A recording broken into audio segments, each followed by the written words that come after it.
صلی اللہ علیہ وسلم کی بارگاہ اقدس کے اندر ہدیہ عقیدت پیش کرنے کے بعد آج کے جمعۃ المبارک کے اندر ہم جانشین مصطفیٰ، یار غار مصطفیٰ، عاشق دیدار مصطفیٰ، ناشر اقوال مصطفیٰ، ساکن مزار مصطفیٰ، امیر المؤمنین، سید المتقین، اصدق الصادقین، افضل الخلق بعد الانبیاء، خلیفہ اول بلا فصل حضرت سیدنا ابو بکر صدیق رضی اللہ تعالی عنہم، آپ کی سیرت مبارک کے حوالے سے چند ایک باتیں بیان کرتے ہیں۔ حضرت سیدنا ابو بکر صدیق رضی اللہ تعالی عنہم جب آپ خلیفہ بنے تو آپ نے یہ خطبہ ارشاد فرمایا، آپ نے فرمایا اما بعد، حمد و صلوات کے بعد، یا ایھا الناس، کہ اے لوگوں، فإنی قد ولیت علیکم، بے شک مجھے تمہارے اوپر نگران بنایا گیا، وَلَسْتُ بِخَيْرِكُمْ، آگے عاجزی کا اظہار کرتے ہوئے فرمایا کہ حالانکہ میں تم سے بہتر نہیں ہوں۔ فَإِنْ أَحْسَنْتُمْ فَأَعِينُونِي، اگر میں نیک کام کروں تو تم میری مدد کرنا، وَإِنْ أَسَأْتُمْ فَقَوِّمُونِي، اور اگر میں کوئی برا کام کروں تو مجھے سیدھا کرنا۔ الصدق امانۃ، سچائی امانت ہے، والکذب خیانۃ، اور جھوٹ جو ہے یہ خیانت ہے۔ والضعیف فیکم قوی، اور جو تم میں سے کمزور ہے وہ میرے نزدیک طاقتور ہیں، حتی ارتج علیہ حقہ انشاء اللہ، یہاں تک کہ میں اس کمزور کا حق اس کو پہنچا دوں۔ والقوی فیکم ضعیف، اور جو تم میں سے طاقتور ہے وہ میرے نزدیک کمزور ہیں، حتی آخذ الحق منہ انشاء اللہ، یہاں تک کہ میں اس سے حق لے کر کمزور کو جو ہے وہ دے دوں۔ آگے فرمایا لا یدع قوم الجہاد فی سبیل اللہ، جب کوئی قوم اللہ کی راہ کے اندر جہاد کرنا چھوڑ دیتی ہیں، الا ضربہم اللہ بالذل، اللہ تعالیٰ ان لوگوں کے اندر ذلت مسلط فرما دیتا ہے۔ جو کوئی قوم جہاد کو چھوڑ دیتی ہے اللہ تعالیٰ ان کے اندر ذلت مسلط فرما دیتا ہے۔ ولا اشیعت الفاحشۃ فی قوم قط، اور جب کسی قوم کے اندر فحاشی جو ہے وہ پھیل جاتی ہے، عریانی، بے حیائی اور اللہ کی نافرمانیاں یہ پھیل جاتی ہیں، الا عمہم اللہ بالبلاء، اللہ تعالیٰ ان لوگوں کو مصیبتوں کے اندر مبتلا کر دیتا ہے۔ اطیعونی ما اطاعت اللہ ورسولہ، کہ تم اس وقت تک میری اطاعت کرنا جب تک میں اللہ اور اس کے رسول کی اطاعت کروں۔ فَإِنْ عَصَيْتُ اللَّهَ وَرَسُولَهُ فَلَا طَاعَةٌ لِّي عَلَيْكُمْ، اگر میں اللہ اور اس کے رسول کی نافرمانی کروں تو پھر میری اطاعت تمہارے اوپر ضروری نہیں۔ فَقُومُوا إِلَىٰ صَلَاتِكُمْ رَحِمَكُمُ اللَّهُ، پھر آپ نے فرمایا کھڑے ہو کر نماز ادا کرو، اللہ تعالیٰ تمہارے اوپر رحم فرمایا۔ البدایہ والنہایہ جلد نمبر 4 ہے، صفحہ نمبر 248 کے اندر یہ حضرت سیدنا ابو بکر صدیق رضی اللہ تعالیٰ عنہ کا خطبہ مبارک اور اس کے چند ایک جملے جو ہیں یہ موجود ہیں۔ یہ مختصر خطبہ تھا خلیفہ اول بلا فصل رضی اللہ تعالیٰ عنہ کا، اور اتنا جامع خطبہ تھا کہ اس کے اندر ہر طرح کی چیز جو ہے وہ موجود ہے۔ اللہ کی اطاعت اور فرما برداری کا بھی ذکر ہے، اللہ کی نافرمانی کا بھی ذکر ہے، اور اس کے اندر جہاد کا بھی ذکر ہے۔ ذرا غور کریں، آج کے جو حکمران اور سیاستدان ہیں وہ الیکشنوں کے دنوں کے اندر اپنی قوم کو کس طرح سبز باغ دکھاتے ہیں کہ ہم یہ کر دیں گے، ہم وہ کر دیں گے، لیکن حضرت سیدنا ابوبکر صدیق رضی اللہ تعالیٰ عنہ نے فرمایا کہ فَإِنْ أَحْسَنْتُ فَأَعِينُونِي، اگر میں نیک کام کروں تو تم میری مدد کرنا، وَإِنْ أَسَأْتُ فَقَوِّمُونِي، اور اگر میں سیدھے راستے سے ہٹ جاؤں تو مجھے سیدھا کر دینا۔ تو یہ کون سے خلیفہ ہیں؟ یہ پہلے خلیفہ مسلمانوں کے حضرت سیدنا ابوبکر صدیق رضی اللہ تعالیٰ عنہ کے الفاظ مبارک ہیں۔ اہل سنت و جماعت کا یہ موقف ہے کہ حضرت سیدنا ابوبکر صدیق رضی اللہ تعالیٰ عنہ آپ تمام انبیاء علیہم الصلاۃ والسلام کے بعد، رسولوں کے بعد انسانوں میں سب سے آپ افضل ہیں۔ آپ کی افضلیت یہ قطعی ہے، اور اس کے اوپر مضبوط دلائل موجود ہیں۔ اگر کسی چیز کے اوپر مضبوط دلائل نہ ہوں تو کہتے ہیں یہ مسئلہ ظنی ہے۔ اگر کوئی بندہ ظنی مسئلے کو نہیں بھی مانتا تو اس کو گمراہ نہیں کہا جاتا۔ حضرت سیدنا ابوبکر صدیق رضی اللہ تعالیٰ عنہ آپ پہلے خلیفہ ہیں، اور آپ تمام صحابہ میں سے سب سے زیادہ افضل ہیں۔ انبیاء علیہم الصلاۃ والسلام سے افضل فرشتے ہوتے ہیں، یہ یاد رکھنا۔ جبریل امین افضل ہیں، میکائیل افضل ہیں، اسرافیل افضل ہیں، اسرائیل افضل ہیں۔ ان کے بعد صحابہ کرام افضل ہیں، اور ان کی افضلیت خلافت کے اعتبار سے پہلے حضرت سیدنا ابوبکر صدیق رضی اللہ تعالیٰ عنہ افضل ہیں، دوسرے نمبر پر خلیفہ دوم حضرت سیدنا عمر فاروق رضی اللہ تعالیٰ عنہ افضل ہیں، تیسرے نمبر پر خلیفہ سوم حضرت سیدنا عثمان غنی رضی اللہ تعالیٰ عنہ افضل ہیں، اور چوتھے نمبر پر حضرت سیدنا علی المرتضیٰ شیر خدا حیدر کرار رضی اللہ تعالیٰ عنہ افضل ہیں۔ خلفائے راشدین کے بعد جو عشرہ مبشرہ صحابہ ہیں پھر وہ افضل ہیں، پھر عشرہ مبشرہ صحابہ کے بعد جو بدری صحابہ ہیں وہ افضل ہیں، پھر اس کے بعد جو احد مبارک کے اندر، احد شریف کے اندر شریک ہوئے وہ صحابہ افضل ہیں، اور اس کے بعد جو صحابہ حدیبیہ کے مقام پہ حاضر تھے وہ صحابہ جو ہیں وہ افضل ہیں، کہ سب سے افضل حضرت سیدنا ابوبکر صدیق رضی اللہ تعالیٰ عنہ ہیں، پھر حضرت عمر فاروق، پھر حضرت عثمان غنی، پھر حضرت علی المرتضیٰ۔ حضرت امام حسن مجتبیٰ رضی اللہ تعالیٰ عنہ اور حضرت عبداللہ ابن عمر رضی اللہ تعالیٰ عنہ سے مروی ہے کہ جب حضرت علی المرتضیٰ رضی اللہ تعالیٰ عنہ خلیفہ بنے تو ایک شخص نے آ کر یہ کہا، یا امیر المومنین کیف یخطئک المہاجرون والانصارون الی ابی بکر، کہ اے امیر المومنین، انصار صحابہ اور مہاجر صحابہ نے حضرت سیدنا ابوبکر صدیق رضی اللہ تعالیٰ عنہ کو کیسے خلیفہ بنا لیا تھا؟ وَأَنْتَ مَنْ قَبَةً، حالانکہ آپ جو ہیں وہ فضیلتوں والے موجود تھے، وَأَقْدَمُ سَابِقَةً، اور آپ سبقت والے بھی موجود تھے، یعنی آپ کے ہوتے ہوئے انصار اور مہاجر صحابہ کرام نے حضرت سیدنا ابوبکر صدیق رضی اللہ تعالیٰ عنہ ان کو خلیفہ کیسے بنا لیا؟ قال علی رضی اللہ تعالیٰ عنہ، حضرت علی المرتضیٰ رضی اللہ تعالیٰ عنہ بیان فرماتے، ان ابا بکر،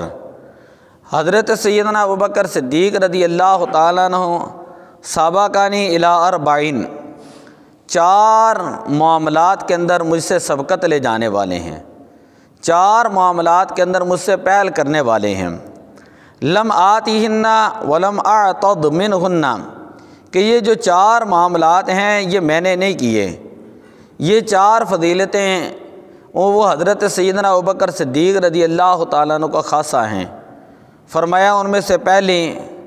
مرافقۃ الغاری، کہ غار کے اندر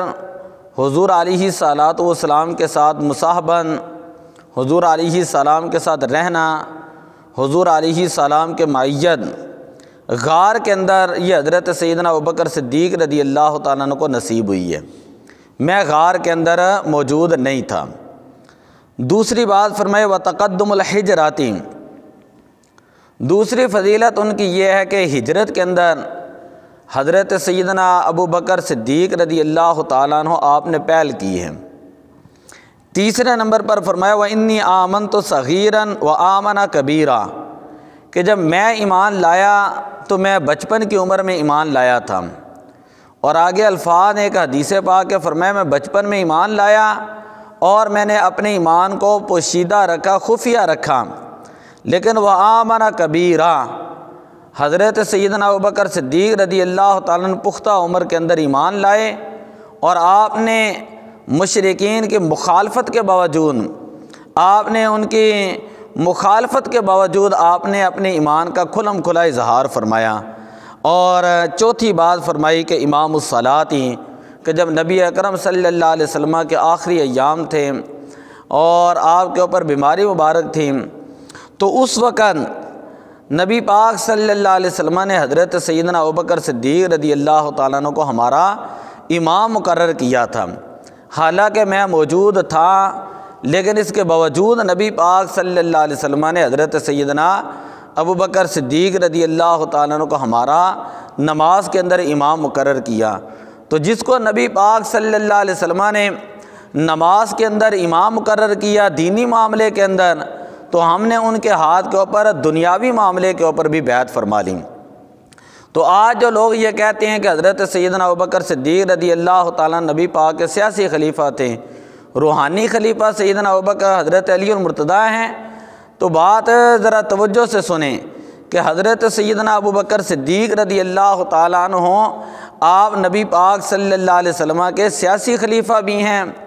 اور آپ نبی پاک صلی اللہ علیہ وسلم کے روحانی خلیفہ بھی ہیں۔ تاریخ دمشق ہے، جلد نمبر 30 ہے اور صفحہ نمبر ہے 291۔ اسی طرح حضرت عبد خیر علیہ الرحمہ بیان کرتے ہیں،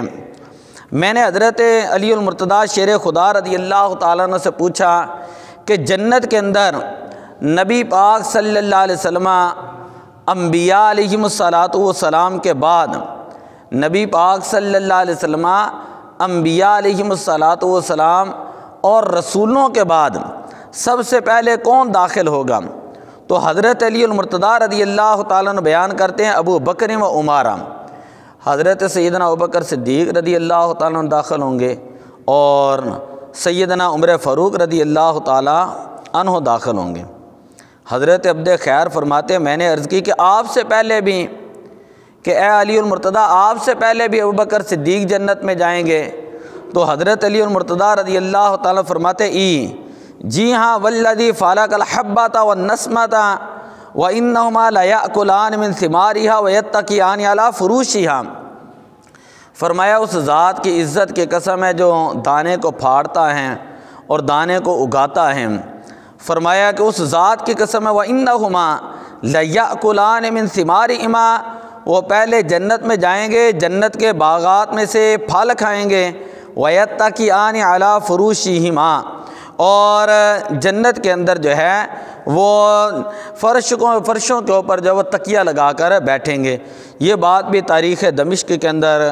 اسی طرح کنز العمال کے اندر یہ حدیث نمبر ہے 36100 جو ابھی میں نے بیان کی۔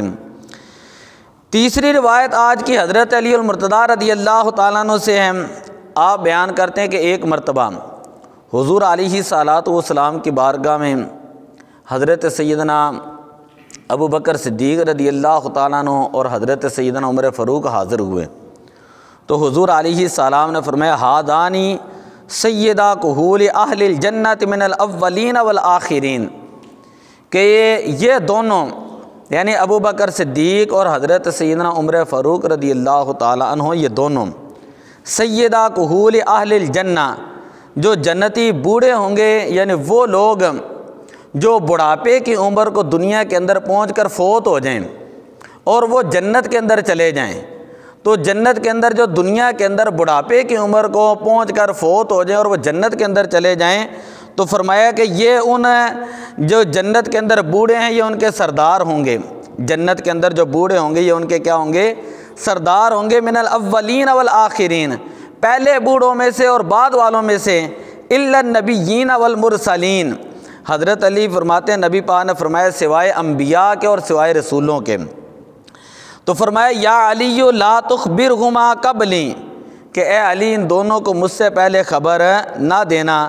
لأبشرہما بنفسی فیبلغہما سرور منی،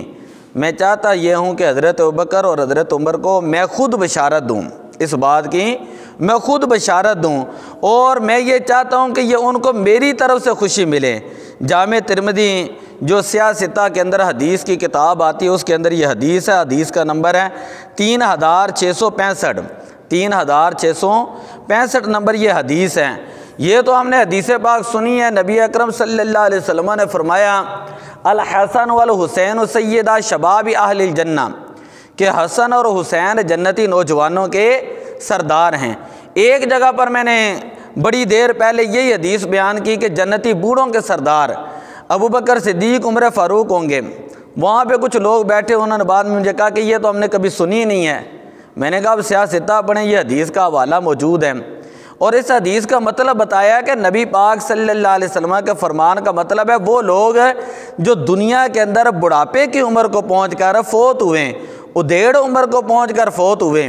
اب وہ جب جنت کے اندر جائیں گے تو واضح طور پر نبی پاک صلی اللہ علیہ وسلم نے فرمایا کہ جنت کے اندر جو بندہ بھی جائے گا اس کی عمر 30 سے 33 سال کے درمیان ہوگی، 30 سے 33 سال کے درمیان ہوگی، ان کے سر کے اوپر بال ہوں گے اور پروٹوں کے بال ہوں گے۔ تو یہ ساری نشانیاں نبی پاک صلی اللہ علیہ وسلم نے فرمائی، لیکن اس حدیث کے اندر حضور علیہ السلام نے فرمایا کہ ابو بکر صدیق عمر فاروق جو دنیا کے اندر بوڑھے ہو کر فوت ہو جائیں، جب وہ جنت میں پہنچیں گے تو ان کے سردار ہوں گے، اور فرمایا من الاولین والآخرین، جو پہلے فوت ہو چکے ہیں جو قیامت تک آئیں گے ان کے لیے، اور فرمایا کہ الا النبیین والمرسلین، سوائے انبیاء اور سوائے رسولوں کے، سوائے انبیاء اور سوائے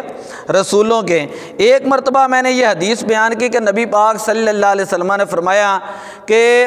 انبیاء کے بعد سب سے زیادہ افضل حضرت سیدنا ابوبکر صدیق ہیں، تو کسی بندے نے اعتراض کیا کہ انبیاء کے بعد تو فرشتے افضل ہیں، تو میں نے آج بھی وہ بیان کیا ہے کہ اہل سنت و جماعت کا یہ اصول ہے اور یہ عقیدہ ہے کہ انبیاء اور رسولوں کے بعد سب سے زیادہ افضل اللہ کے فرشتے ہیں۔ حضرت جبریل امین افضل ہیں، حضرت میکائیل افضل ہیں، حضرت اسرافیل افضل ہیں، حضرت اسرائیل افضل ہیں۔ میں یہ کہہ رہا ہوں کہ انبیاء کے بعد انسانوں میں سے سب سے زیادہ افضل، انسانوں میں سب سے زیادہ افضل ہیں وہ حضرت سیدنا ابوبکر صدیق رضی اللہ تعالیٰ عنہ ہیں، اور یہ قطعی آپ کی افضلیت کے اوپر یہ ایک قطعی مسئلہ ہے کہ ہم آپ کی افضلیت کے قائل ہیں۔ ظنی مسئلہ ہوں تو میں نے پہلے بتایا ظنی مسئلہ اسے کہتے ہیں کہ جس کے اوپر مضبوط دلائل موجود نہ ہوں، جس مسئلے کے اوپر شریعت کے اندر مضبوط دلائل موجود ہوں اور وہ قطعیت کی حد تک پہنچ جائے اور اس کا انکار ناممکن ہو، تو اس مسئلے پر عمل کرنا اور اس کو ماننا یہ اہل سنت و جماعت کی ضروریات میں سے ہیں۔ جو بندہ اس قطعی مسئلے کو یعنی آپ کی افضلیت کو نہیں مانتا تو علماء کہتے ہیں وہ بندہ اپنے آپ کو سنی نہ کہیں، وہ اہل سنت و جماعت میں سے نہیں، کیونکہ آپ کو افضل ماننا یہ ضروریات اہل سنت میں سے ہیں۔ حضرت سیدنا علی المرتضیٰ رضی اللہ تعالیٰ عنہ، یہ جو میں روایت بیان کرنے لگا ہوں یہ مسند امام احمد کے اندر ہے اور جلد نمبر 1 ہے، صفحہ نمبر 294 ہے۔ فضائل صحابہ کے اندر حضرت علی المرتضیٰ رضی اللہ تعالیٰ عنہ آپ جب خلیفہ بنے تو آپ نے فرمایا بالغانی ان اناسا یفضلونی علی ابی بکر و عمر، کہ میرے تک یہ بات پہنچی ہے کہ کچھ لوگ ایسے ہیں، انا اناسن، کچھ ایسے لوگ ہیں یفضلونی، جو مجھے فضیلت دیتے ہیں ابوبکر صدیق اور عمر فاروق کے اوپر۔ فرمایا لا یفضلونی احد علی ابی بکر و عمر الا جلدتہ حد المفترین۔ فرمایا کہ جو مجھے ابوبکر صدیق اور عمر فاروق کے اوپر فضیلت دے گا، جو مجھے ابوبکر صدیق عمر فاروق کے اوپر فضیلت دے گا، میں اس کے اوپر حد قائم کروں گا، اور یہ حد مفتری کی حد ہوگی، حد قذف جسے ہم کہتے ہیں، بہتان والی حد جسے، اور جس کی سزا 80 کوڑے ہوتے ہیں۔ آپ نے فرمایا میں اس کے اوپر 80 کوڑے حد جاری کروں گا۔ اب شریعت کا قاعدہ یہ ہے کہ حد اسی کے اوپر جاری ہوتی ہے کہ جو مسئلہ جو ہے قطعی ہو، ظنی مسئلے کے اوپر کبھی شریعت کے اندر حد جاری نہیں ہوتی، یعنی زنا کے اوپر حد جاری ہوتی ہے۔ کیوں؟ اس لیے کہ زنا کا ثبوت قرآن پاک سے موجود ہے۔ اسی طرح اور بہت سارے ہاتھ کاٹا جاتا ہے، چور کے اوپر حد جاری ہوتی ہے، کیونکہ یہ قرآن کی نص سے یہ ثابت ہے۔ تو اسی طرح حضرت سیدنا ابوبکر صدیق رضی اللہ تعالیٰ عنہ، آپ کی افضلیت جو ہے وہ قرآن پاک سے بھی ثابت ہے اور احادیث پاک سے بھی ثابت ہے۔ ایک شخص حضرت سیدنا شہزادہ امام حسین، حضرت سیدنا امام زین العابدین رضی اللہ تعالیٰ عنہ کے پاس آیا، اور اس نے آ کر مسئلہ پوچھا کہ ما کان منزلۃ ابی بکر و عمر من النبی، یہ